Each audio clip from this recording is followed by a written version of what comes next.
Hey guys, how you doing? Yes, my name is Kathura Kimathi and welcome to my channel, Learn Maths with Kathu.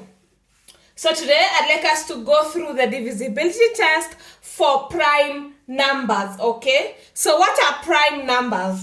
We went through this topic some time back. I'll leave the link to a playlist on whole numbers in the description box below. So that's why you'll find the video on prime numbers, okay? But in a nutshell, a prime number is a number that's only divisible by 1 and itself, okay? So it's a number that has only two factors, okay? So here I'll randomly pick some random prime numbers between 1 and 100 that I'll use for this particular lesson. So, yeah. All right. And if you've had a chance to watch my previous videos on the divisibility test of numbers ending with 1, 3, 7, and 9, this topic will be a breeze because it's more or less a repetition, okay? Yeah, it's a repetition because most prime numbers end with 1, 3, 7, or 9, okay? And the key word here is most, okay? So let's start with 37, because 37 is a prime number. It's a prime number because it's only divisible by 1 and itself, which is 37. So that means that 37 can't be divided by any other number apart from 1 and itself. That's why we are saying that 37 is a prime number. Are we together? So let's go through an example. So here we'll do more or less what we did for the numbers ending with 7, which is what we did in our last lesson. So we'll start by converting the number you've been given to end with 7, okay? And how do you do that? How do you convert this to end with 7? So we'll do that by multiplying this by 7, because as we all know, 7 times 7 is 49. So that means in order for us to convert this number to convert this number to end with 9, we'll multiply 37 by 7 to get, okay, so 37 times 7 gives us 259, okay? And then as we did in our last lesson, we'll add 1 to this 25 here. So we'll have 25 plus 1 gives us 26. So this 26 is what we'll use for this particular question. So we'll multiply the digit in the ones place, which in our case is 7, by this 26, okay? So 7 times 26 gives us, 7 times 26 is 182, okay? So we'll add that here. 9 plus 2 is 11, 1 carry 1, 1 plus 2 plus 8 is 11, 9, 4, 3, okay? So we'll continue multiplying this by 26. 1 times 26 is 26, so we'll add with this remaining digit. So we have 7, 1, 5, 3, okay? All right, so we'll continue multiplying. So this 7 times 26 is 182. So we'll add our 182 over here. So you have 3 carry 1, 5, okay? So we can still make this number a little bit smaller. So 3 times 26 gives us, 3 times 26 gives us 78, okay? And when you add, you get 1 carry 1, 13, okay? All right, let's continue. So 1 will multiply this 1 by 26 to get 26, because 1 times 26 is 26. When you add, so 13 plus 26 is what we are adding here, okay? 3 plus 6 is 9, and 1 plus 2 is 3, okay? So when we do that, we get 39, okay? Is 39 divisible by 37? Absolutely not.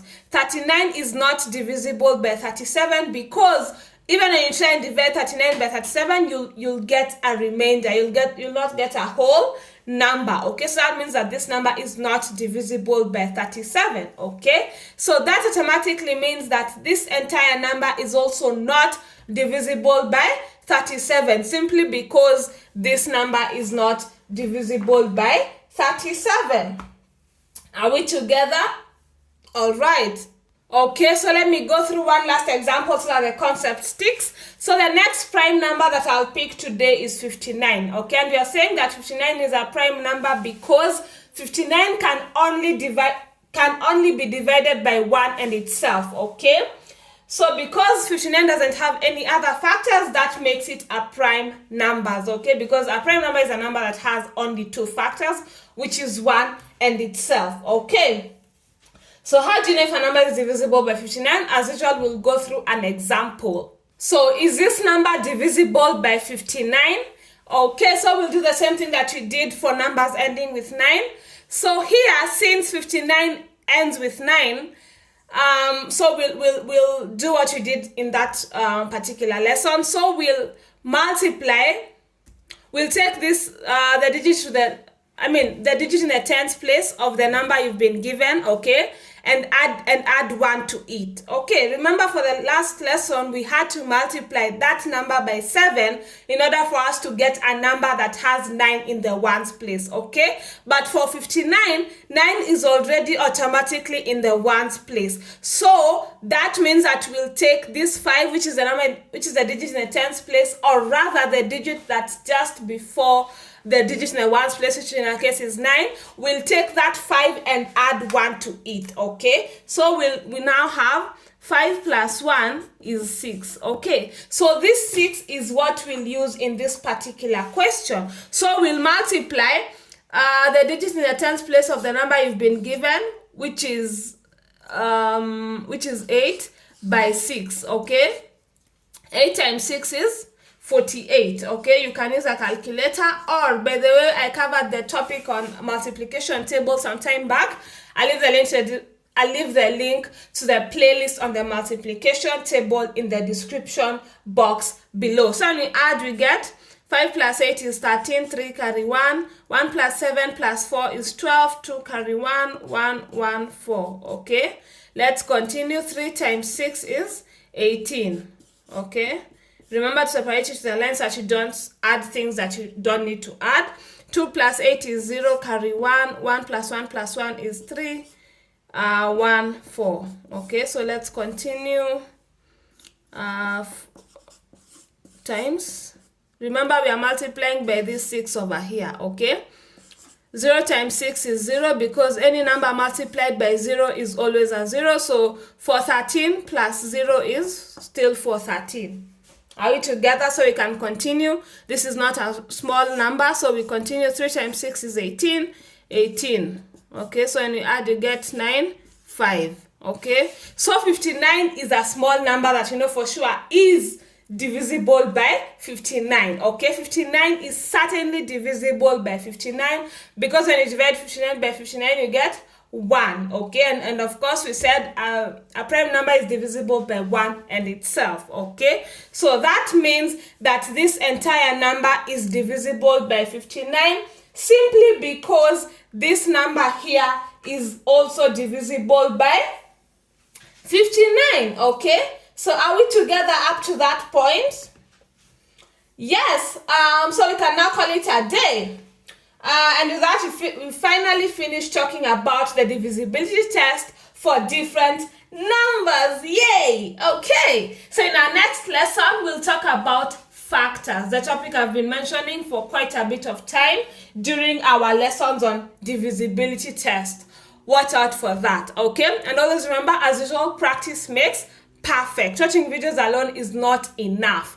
Once you watch a video, it's your responsibility as a good student to practice with questions regarding that video that you've watched, because practice makes perfect. Okay, additionally, I'd like to mention that I offer tutoring services. So if you're interested in getting tutored, please make sure you fill out the Google form that I've included in the description box of this video, as well as in all my other videos. I'll reach out to you as soon as possible. Okay, so if you enjoyed the lesson, feel free to like, share, because sharing is caring, and subscribe so that you don't miss any time I upload a new video.